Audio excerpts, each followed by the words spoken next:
Bab 8, makanan dan minuman Nabi. Makanan dan minuman Nabi.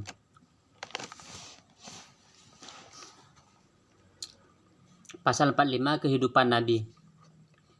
Di rumahnya Nabi Muhammad SAW ini menjahit dan membersihkan pakaiannya. Pasal keberapa? Pasal 45. 45. Rumah Nabi. Di rumah Nabi. Di rumah Nabi. Di rumahnya Nabi ini menjahit sendiri bajunya. Rumahnya menjahit sendiri. Dan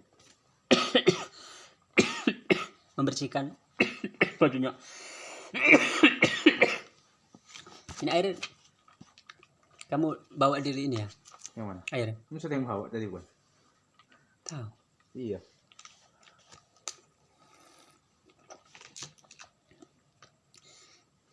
Lalu menambal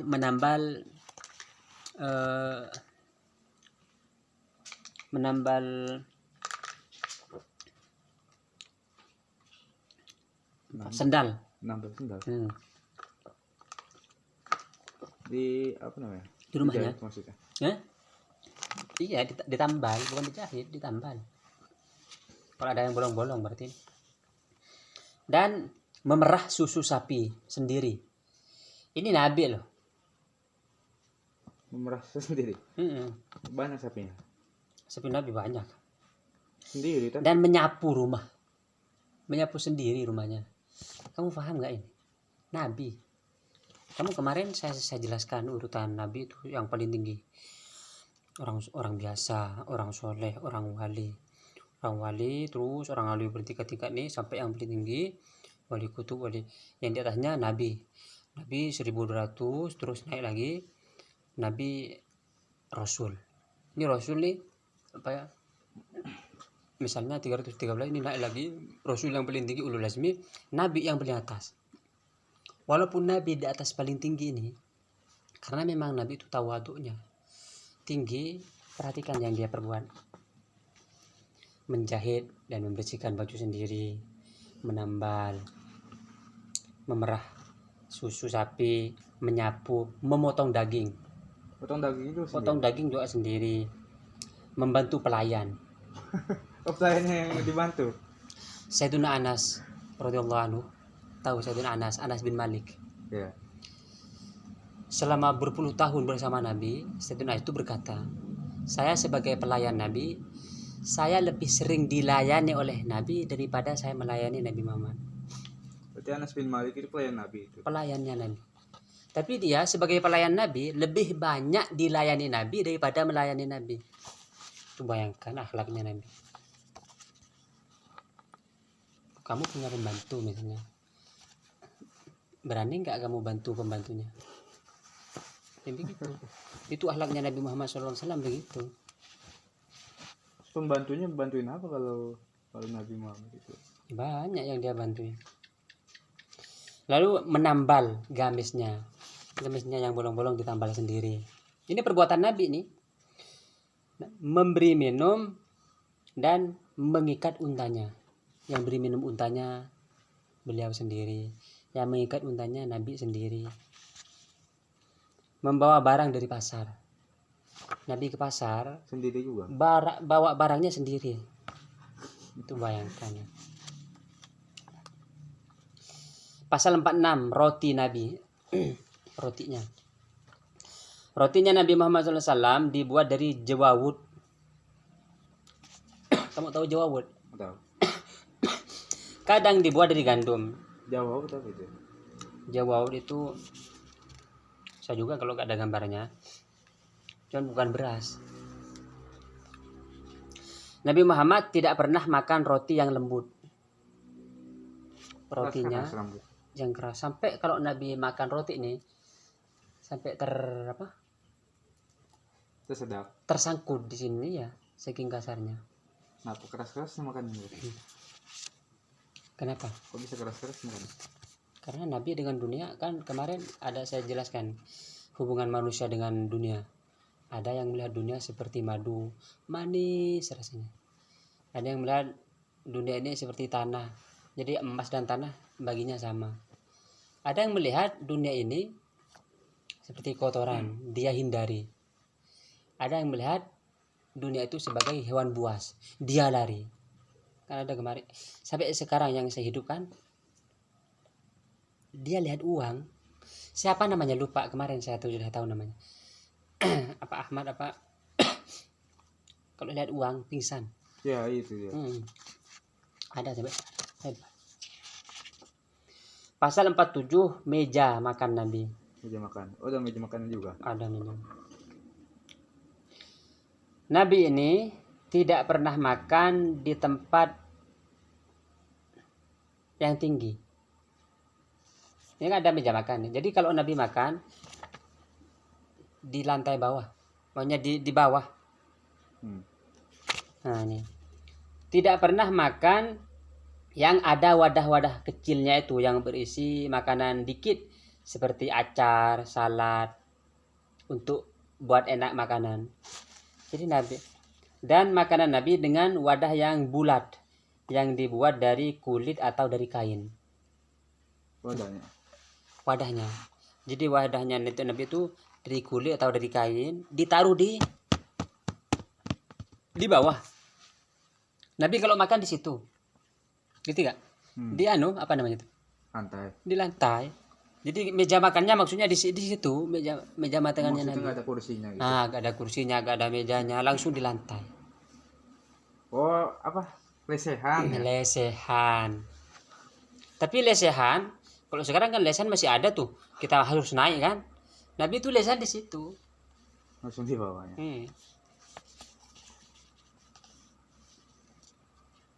Saking tawaduknya Nabi.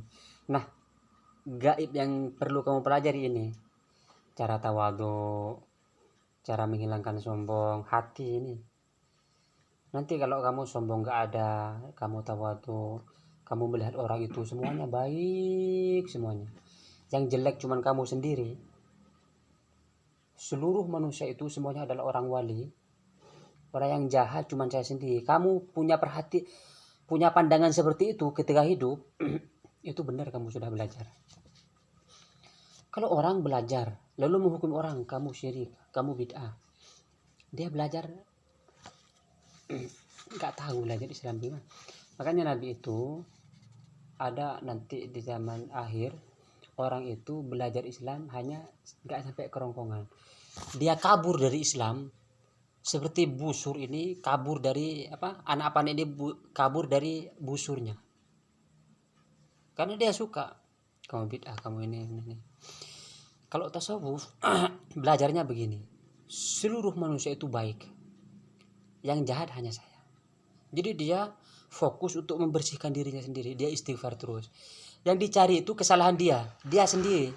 Kamu misalnya, saya malas misalnya, saya malas.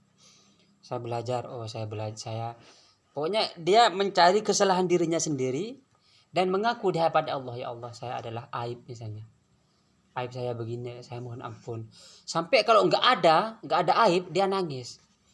Allah, saya dosa saya apa hingga saya tidak bisa melihat aib saya lagi. Begitu.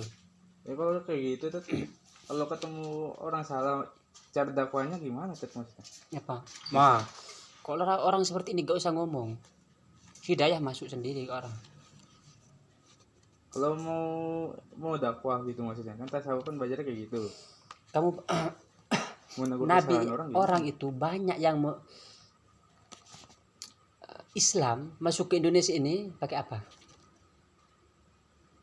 Pakai akhlak yang baik. Itu kan ada dakwahnya juga tuh. Iya, akhlak yang baik. Kamu tahu akhlak yang baik? Sabar, bersyukur, tawadhu, begini.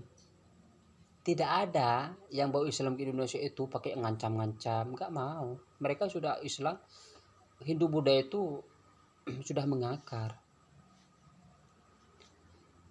Waktu Ubay bin Ka'ab, tahu kamu? Abdullah bin Salul kalau salah. Orang yang memusuhi Nabi. Ketika dia meninggal dunia, itu anaknya akan masuk Islam. Perhatikan akhlak Nabi Muhammad SAW. Maksudnya kan, wahai Nabi, katanya, ini ayah saya sudah meninggal. Padahal dia non Muslim. Ya bagaimana? Nabi itu mohon untuk Nabi yang nguburin sendiri. Padahal ini paling musuhi Nabi, memfitnah Nabi, memerangi Nabi. Kalau kamu dicaci orang, kamu berani nggak nolong orang itu? Dicaci doang. Kalau ini bukan mencaci, memerangi, mau membunuh, menghasut, memfitnah, segala macam kejahatan lah. Ini ketika meninggal dunia, anaknya kan musuh Islam. Ini minta kepada Nabi untuk apa? Dikuburkan oleh Nabi. Bahkan itu bajunya mintakan anak ya, sayang kepada ayah kan, minta kepada anunya Nabi baju atau pakaian itu untuk menutupi ini. Gara-gara Nabi yang akhlaknya sebegitu, sudah disakiti, diperangi, mau dibunuh, difitnah, segala macam kejahatan dilakukan oleh Nabi. Tapi ketika dia meninggal, Nabi yang mengurus seluruhnya. Ya maksudnya yang mengurus sampai pakaiannya itu buat dia agar agak disiksa, padahal itu sudah bukan Islam. Gara-gara akhlak Nabi yang sangat tinggi ini, itu puluhan sampai ratusan, bahkan sampai ribuan, sampai ratusan lah, itu yang masuk Islam. Akhlak yang baik. Dan Indonesia ini Islam itu penyebarannya dengan apa? Dengan akhlak yang baik. Kamu jangan tertipu. Bukan cara amar ma'ruf nahi mungkar ini ada ilmunya. Jangan lihat kemungkaran langsung kamu ambil batu dibunuh, bukan. Ada caranya sendiri. Ada ilmunya. Tapi kan maksudnya kan perlu dakwah pakai ucapan juga gitu kan, maksudnya dibilangin gitu. Wes enggak? Begini. Kan saya pernah cerita yang Hasan Al-Basri. Hasan Al-Basri yang yang mengerjakan terlebih dahulu baru berdakwah. Ya. Nah, perhatikan baik-baik. Lisanul hal afsahu min lisanil maqal. Kamu pernah dengar nggak? Lisanul hal afsahu min lisanil maqal. Lisan hal, keadaan hati itu lebih fasih daripada lisan maqal. Kalau ngomong doang tapi hatinya hancur, hatinya penuh iri, penuh dengki, penuh sombong hatinya, tapi ngomong kalian harus begini, kalian begitu, nggak mempan. Tapi hatinya penuh dengan cinta kepada Nabi, kepada Rasul, cinta. Ini zikir cinta Nabi, cinta Rasul, zikirnya banyak, ini ratusan ribu udah. Sekali ngomong bertakwa semua orang. Ada orang yang latihan ini, saking ulama itu, dia tiap hari ada burung, dia bilang assalamualaikum. Kalau burung belum jawab, dia gak berdakwah, sia-sia tiap hari. Tentu dia olah. Ini yang maksud saya gaib itu begini, maksudnya kamu hatinya dibersihkan dengan zikir misalnya istighfar 100.000, sholawat 100.000, la ilaha illallah. Tapi harus ada guru ya. Kan saya sudah saya kasih itu zikirnya, itu gak usah banyak-banyak karena itu voltasenya tinggi, cukup 100. Itu tiap pagi, sore, sebelum subuh, itu 3. Nah pas waktu assalamualaikum wahai burung, ini bukan cerita ya, ini kenyataan. Saya bilang ke kamu kalau mau belajar yang gaib yang begini, membersihkan hati, bukan tentang setan, jin, malaikat, diteliti malaikat berapa jumlahnya, setan berapa, ini enggak usah. Kecuali perbandingan seperti tadi kamu jadi polisi baru belajar tentang mencuri. Kalau orang begini enggak usah belajar mencuri caranya begini, gemboknya begini, waktunya begini, enggak usah. Biarkan kita tahu bahwa mencuri haram, selesai. Kita memperbaiki. Orang itu ketika assalamualaikum lalu burung ini menjawab, baru dia berdakwah. Sekali ngomong sudah orang dapat hidayah banyak. Kalau orang di dalam hatinya masih ada sifat sombong, suka marah, iri, dengki, berdakwah, walaupun dapat juga mungkin dapatnya yang tadi suka ngajarin sombong, ngajarin ini, bukan Islam itu.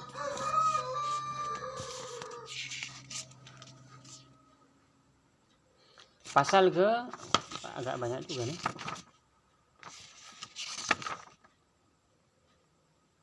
Banyak. pasal cara makan. Berapa ya?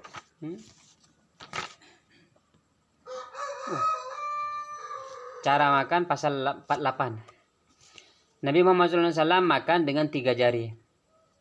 Jari jempol, jari telunjuk, jari tengah. Kadang pakai 4 jari. Jadi enggak pernah pakai 2 jari, enggak pernah pakai 5 jari berarti.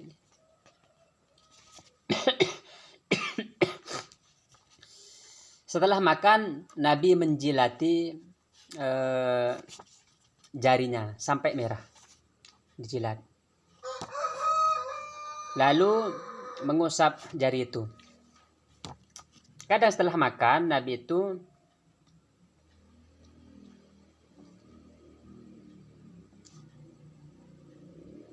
sama ya.